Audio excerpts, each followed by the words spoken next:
ഈ കഴിഞ്ഞ 8 വർഷ അളവിൽ ഏറ്റവും കൂടുതൽ വളർച്ച പുരോഗതി ഉണ്ടായ ഒരു മേഖലയാണ് കേരളത്തിലെ മേഖലയാണ് IT മേഖല എന്നുള്ളത്. ഈ കഴിഞ്ഞ അതിൽ ഏറ്റവും തന്നെ പ്രധാനപ്പെട്ട ഒരു സ്ഥലമാണ് ഇൻഫോ പാർക്ക്, കൊച്ചിയിൽ ഉള്ള ഇൻഫോ പാർക്ക് എന്നുള്ളത്.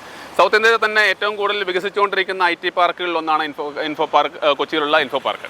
അപ്പോൾ അതിൽ കഴിഞ്ഞ കാലഘട്ടങ്ങളിൽ ഒരു കണക്ക് നോക്കുമ്പോൾ ഏകദേശം 2021-22 2011-12 കാലഘട്ടങ്ങളിൽ ഇവിടെ ഏകദേശം ഒരു 150ഓളം കമ്പനികൾ ഉണ്ടായിരുന്നുള്ളൂ. എന്നാൽ ഈ സമയത്ത് 580ഓളം കമ്പനികൾ ഇൻഫോ പാർക്കിൽ വർക്ക് ചെയ്യുന്നുണ്ടെന്നുള്ളതാണ് വാസ്തവം. 550 കമ്പനികൾ വർക്ക് ചെയ്യുന്നതോടൊപ്പം തന്നെ ഏകദേശം 150ഓളം കമ്പനികൾ ഇവിടെ ക്യൂവിൽ നിൽക്കുകയാണ്. ഇവിടെ സ്പേസ് കിട്ടാൻ വേണ്ടിയിട്ട് ക്യൂ നിൽക്കുന്ന ഒരു സാഹചര്യമാണ് ഇപ്പോൾ ഉള്ളത്.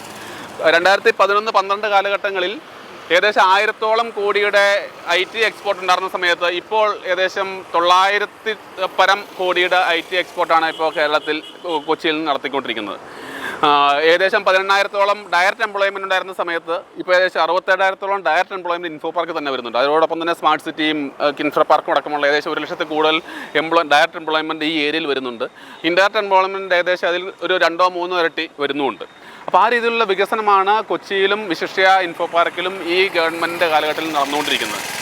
കേരള ഗവൺമെൻറ്റിനെ കുറിച്ച് IT വികസനവുമായിട്ട് ബന്ധപ്പെട്ട് പറയുകയാണെങ്കിൽ സ്റ്റാർട്ടപ്പ് മിഷനെ കുറിച്ച് പറയാതിരിക്കാൻ പറ്റില്ല. കാരണം ഏഷ്യയിലെ തന്നെ ഏറ്റവും കൂടുതൽ സ്റ്റാർട്ടപ്പുകൾ ഉള്ള ഒരു സംസ്ഥാനവും ഒരു കേന്ദ്രവുമായിട്ട് കൊച്ചി മാറിയിരിക്കുകയാണ്. അത് ഈ ഗവൺമെൻറ് സ്റ്റാർട്ടപ്പ് മിഷനുകൾക്കും സ്റ്റാർട്ടപ്പ് കമ്പനികൾക്കും നൽകുന്ന അത്രയധികം ഗ്രാൻറ്റുകളും അത്രയധികം സപ്പോർട്ട് കൊണ്ടും മാത്രമാണ്.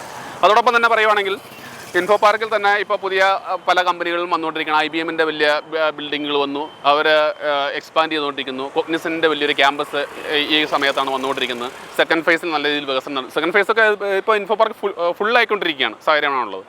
ഇപ്പം ആ രീതിയിലുള്ള വികസനങ്ങൾ നടത്തിക്കൊണ്ടിരിക്കുന്ന ഒരു കാലഘട്ടത്തിലാണ് നമ്മളിപ്പോൾ നിലനിൽക്കുന്നത്. ഈ കാലഘട്ടത്തിൽ ഒരു IT എംപ്ലോയി എന്ന രീതിയിൽ എനിക്ക് പറയാനുള്ളത്, ഇവിടെ ഈ വികസന തുടർച്ച വരണമെങ്കിൽ ഇവിടെ നമ്മുടെ ഒരു LDF ഗവൺമെൻറ് ഒരു പ്രതിനിധി ഇവിടെ വരേണ്ടതായിട്ടുണ്ട്.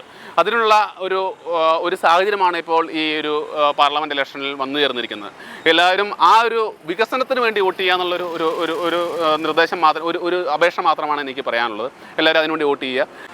അതോടൊപ്പം തന്നെ പറയേണ്ട ഒരു കാര്യമാണ് ഇവിടുത്തെ ജനപ്രതിനിധികൾ. നമ്മളിപ്പം ഒരു നാടിൻ്റെ വികസനം ഏറ്റവും കൊണ്ടുവരേണ്ട അവിടുത്തെ ജനപ്രതിനിധികളാണ് അല്ലേ. അവരുടെ തൃക്കാക്കര മണ്ഡലത്തിലാണ് ഈ നമ്മുടെ ഇൻഫോ പാർക്ക് ഇരിക്കുന്നത്.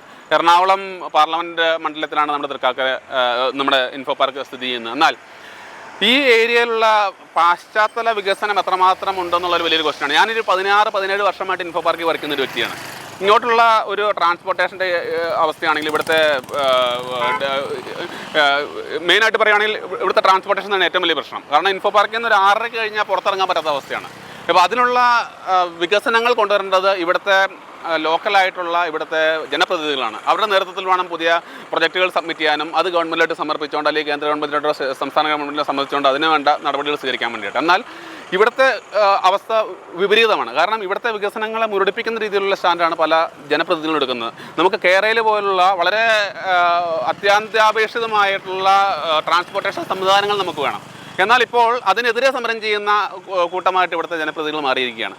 അപ്പോൾ ഇൻഫോ പാർക്കിൻ്റെ സമയത്തും പറയുകയാണെങ്കിൽ ഇൻഫോ പാർക്ക് കൊച്ചിയിലും, ടെക്നോ പാർക്ക് ട്രിവാൻഡ്രത്തും, കാലിക്കറ്റ് സൈബർ പാർക്കും, കൊരട്ടയിലും ചേർത്തലയിലുമുള്ള ഇൻഫോ പാർക്കുകളൊക്കെ കണക്ടിവിറ്റി സുഗമമാക്കണമെങ്കിൽ കേരളയിൽ പോലുള്ള വളരെ ഫാസ്റ്റായിട്ടുള്ള ട്രാൻസ്പോർട്ടേഷൻ സംവിധാനങ്ങൾ നമ്മുടെ സംസ്ഥാനത്ത് വരണം. അതിന് വിരുദ്ധമായിട്ട് പ്രവർത്തിക്കുന്ന ജനപ്രതിനിധികളെ ക്കെതിരെ ഒരു താക്കീതായിട്ട് ഈ ഇലക്ഷൻ മാറ്റേണ്ടതായിട്ടുണ്ട്.